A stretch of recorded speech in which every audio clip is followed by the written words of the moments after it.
In 1932, an influential monograph by Columbia University professors Adolph Burley and Gardner Means, called The Modern Corporation and Private Property, identified a problem plaguing modern capitalism. The authors found that although corporate shareholders with large investments may have had both legal rights and voting rights to protect their own interests, their effective shareholder power declined as ownership was gradually diffused into far smaller shareholdings, even as the latent power of those voting rights remained intact.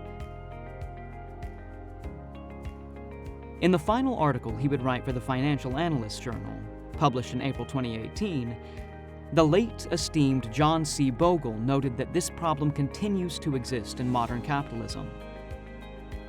More diffuse shareholder ownership has been associated with an environment in which corporations have progressively focused more on increasing stock prices and compensating CEOs, to the detriment of workers, capital expenditures, and long-term investments.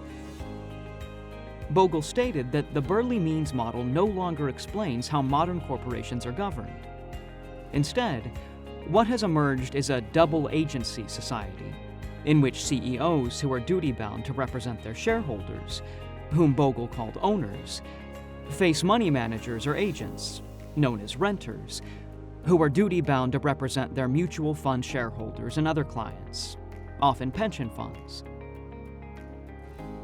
In this society, corporate managers have relegated the interests of their underlying owners to second place, rewarding themselves with high salaries and bonuses, and the money managers have let it happen.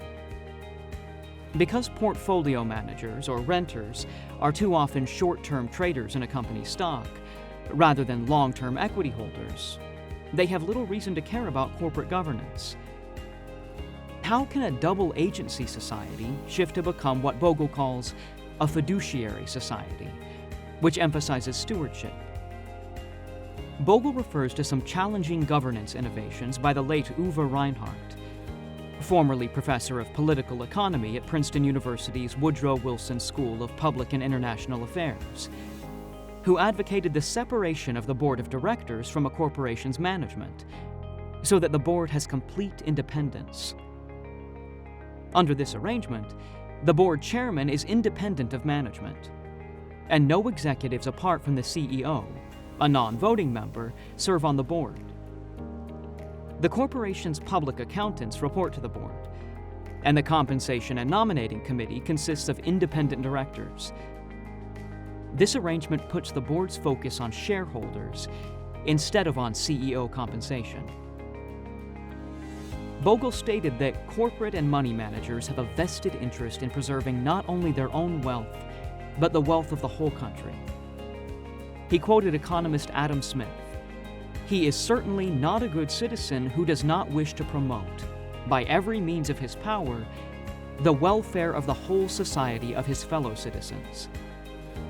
Bogle concludes that if the mission of today's giant modern corporation, often an international conglomerate, is to serve the public interest, then our ever more powerful institutional investors must educate themselves as to what is real in investing and what is illusory.